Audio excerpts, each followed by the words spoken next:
Little ways. Yeah. Did he recruit you? Well, I went to Weber State Yes. before, and before I went to Lamar, and then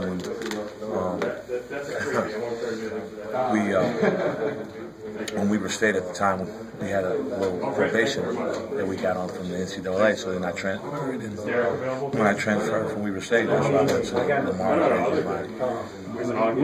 Tell us a little something about him. What's he all about? He's very intense. He's passionate. He's a really good teacher. He's a he's a really good coach. For me, he was very instrumental in I think me becoming a man, because when I went to Weber State, I was a freshman and I thought I knew it all. I was a really good player, and we had a really good team, and I was playing a lot. But then when I went to Lamar, it was a little bit more intimate setting with Coach Gray, Giovanine, more interpersonal, and he helped me out a lot in terms of becoming a man. And actually, there's not a decision that I've made in my career that he hasn't been a part of. Even coming to Illinois, he was a part of that decision. Even every decision I made in terms of getting into college basketball, he actually helped get me in the profession. One of his good friends was Ray Giacoletti, who was the head coach at Drake a year ago. And Ray Giacoletti was at Gonzaga, and he was getting the job at Northern Illinois. And he had talked to him about, meaning Ray Jack had talked to Gray about what he needed in terms of taking the job at Northern. And Coach said, I got a guy for you who will fit what you need. You need to talk to him. And so then we talked, and temporarily, I don't know if you guys know this story, but Ray Giacoletti accepted the job at Northern. He was going to take the job at Northern, and then the last minute he turned it down and went back to Gonzaga. But he had hired me once he accepted the job, but it just never happened because he turned it down at like the 25th hour or whatever. But he never forgot about me. And so then when Tim Miles, who's the head coach at Nebraska now, needed a guy with similar skill sets, Ray Giacoletti said, hey, Tim, I got a guy for you, but you're only going to be able to keep him for a year, because once I get my head coaching job the next year, I'm going to come back and get him. And so that whole connection is kind of what got me into coaching on this level. And then Coach Tim Miles actually gave me a job, and then I worked for him at Colorado State, then Nebraska. And so Coach Giovanni has been a part of my career and my life for a long time. And you stay in touch with him? Absolutely. Yeah, absolutely. And then Brad's has known him and has a relationship with him too, right? Yeah, it's a funny deal, because when I played for Coach Giovanni, we ran spread. And I finished top 10 in the school history in scoring in the same offense that we run right now. We weren't as I can say, sophisticated as Coach Underwood. He's kind of taken this spread deal and really added a bunch of different limbs to it, and trees and leaves to it, and things of that nature. We weren't near as sophisticated as we are here in Illinois and how Coach Underwood runs it, but I played in it, and I scored 20 a game. And I mean, in spread. So the familiarity there, because Coach Rick Wesley and this tree, all this coach and stuff. So there's a relationship that goes back to them all the way from when Coach Underwood was in junior college. And so he's my guy, man. Coach Giovanni's my guy. I speak to him all the time. Anytime I'm ready to make a move or I'm involved in something, he knows about it and he gives me sound advice. It's cool. I was talking with Kipper, and he said, besides the hair, you guys even show him Jimmy Butler film sometime. Some of the coaching staff does that. Whatever we can do to keep the torch lit under Kipper, we'll do. In our individual workouts, we work on a lot of different things with Kipper. He's going to have a workout later on today. We just try to keep the fire lit underneath him so that he doesn't relax and cruise. Kipper, when he's cruising, he's not a really good player. But when he's got his foot on the gas, he can be a really good player for us. And we're just trying to keep his mentality and his mindset and his approach to the game Always on. Do you guys show him that to motivate him to say this is what is possible? Or? Well, Kipper has he's got similar skill sets in the likeness of a lot of guys. I mean, pros are in their own individual lanes, but he's got the body type, he's got the physicality, he got the look of some of these guys, and he's got similar skill sets in terms of some of the things that he can do. So what we try to show him is stuff that he can do, like, you know, what he can bring to the table, and he's been accepted of it. Kipper he's becoming a sponge.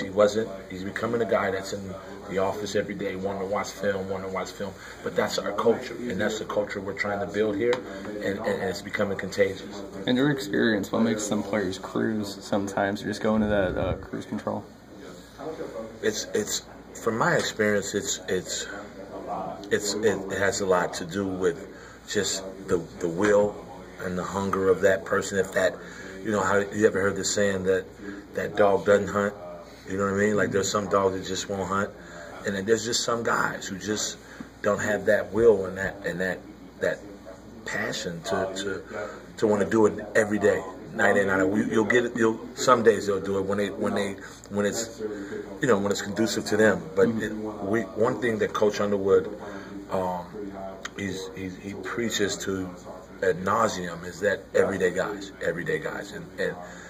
and he's got to learn how to be an everyday guy and not just a teaser. Because, you know, if we let Kip tease us, he'll be good one day and then he'll cruise and think that he's done something. You know what I mean? And that's where we have to instill in him that will and that passion and that everyday guy mentality. And not everybody has it. It's just that some guys just don't have it, and some guys hunt all the time, like some dogs hunt. You know, so. Is he just still figuring out how good he can be? I think so. And until he becomes an everyday guy, he's going to continue to figure that out until he understands that there's no plays off, there's no seconds off, there's no possessions off. He's going to continue to have like an up and down season. But it's our job to hold him to a certain standard, and what we're not going to accept. We're not going to accept cruisers. Cruisers are losers. We're not accepting that in this program, and that comes from Coach Underwood. When he is showing those flashes of brilliance, what are those kinds of things that you notice from him? When he goes up and snatches a rebound. And like, not everybody has the ability to do that. When he comes off two-man game and he put the guy in jail and it's an and one, because there's that force and that pace is unstoppable with his body type and his athleticism. And when he takes the ball off of our quick four and drives a closeout hard and gets an and one, like, those plays has to be constant, repeatedly. You have to see those plays all the time. Or when we run a play for him and he gets a shot block at Easter. When we run a play for him and he gets a shot block. Like, that shouldn't happen. That shouldn't happen. But no, that's the constant reminder that we have to make sure that he knows how to play the game. How to play the game. There's only one way to play the game. And that's hard. And that's the Illini way. Brad said it's still pretty vanilla offensively. How does this offense change, or can it change when you're able to add in more of the counters, more of the reads? What can these guys take that Coach Underwood hadn't begun to scheme yet, and we call it scheme and schematics. And there's nothing that the defense can do right in this offense. There's nothing that they can do right. There's a counter for every way you try to guard this offense. There is. So we haven't been able to scheme yet because we haven't been able to execute parts of the offense that allows you to now scheme. So once we get to that point, we'll be really good. If you notice from Coach Underwood's team, they've always gotten better as the year progresses. They always get better at the end of the year because at that time you're building to get to the point where now you can scheme. Now there's nothing that a defense can take away from you in this offense. And we haven't gotten to that point yet. And that part is still a work in progress. We're close. We're about 2 or 3 steps from there. 2 or 3 steps from getting to that particular point on offensive end, and we're about 2 or 3 steps away from the defensive end. And we'll get there. We'll get there. I mean, you get better at what you work on. and we work on those things every day. So we'll get there. You think you can get there in December? Or will it take We're impatient as coaches. Yeah, right. We're very impatient. So I wouldn't say that I think we can get there. Hopefully, we're hopeful that we can get there, and we want to get there tonight or tomorrow night when we play. But we may not be there tomorrow night, but obviously the sooner the better. And when that switch turns on and we're able to do those things, and coach is able to really quarterback this team and really scheme, we'll be really good and we'll be hard to guard. And the sooner the better. I don't know if that'll be in December. I don't know if it'll be tomorrow night. Hopefully it could be tomorrow night when we worked on some of it today. So the opportunity to be able to scheme, we saw some of it today. And within the next few weeks, or a couple of weeks, we're going to scheme some. And you'll see a different level of this offense. What specific? So for lay people like us that aren't in the industry, what specifically does that mean? What does it mean to read something, or what does it mean to add in a different leaf, as you said? That means, okay, for example, a team is. I don't want to give up too much. Right, yeah. just generally speaking, like what would be the outcome of that? Means we can probably flip flop players and flip flop positions, and we can put him here, him there, and we can put him there, and now they're guarded this way. So now if we put him in the two-man game, now how are they going to guard it? Now they can't do this or can't do that. So it's all about pieces to a puzzle that all fit. You know what I'm trying to say? That I can move this piece and put it over here, and it still fits if I put and replace it with that piece. Because you're trying to guard our two-man game this way or our first cutter this way. Now how are you going to guard it if I flip-flop the pieces? So we're trying to get to the point where we can mix and match pieces to the puzzle, if that makes kind of sense without me giving up too much information. And it's still probably going to confuse everybody, but so does that mean it's like a jigsaw, yeah, you know? Right. It's like a jigsaw. So does that, like, would it be wrong to say that if you had to identify one goal of the offense, it's to make the defense uncomfortable? Is that like the defining principle? That's pretty traditional with all offenses. You want to get offense in what we call rotation. And how do you get them in rotation? Defensive teams in rotation by just screen and roll. Just screen, come off, you help, boom, I throw it back. Now you got to drive that close out, and drive that close out. So I think for us, we want to get layups. We want to get layups and open shots.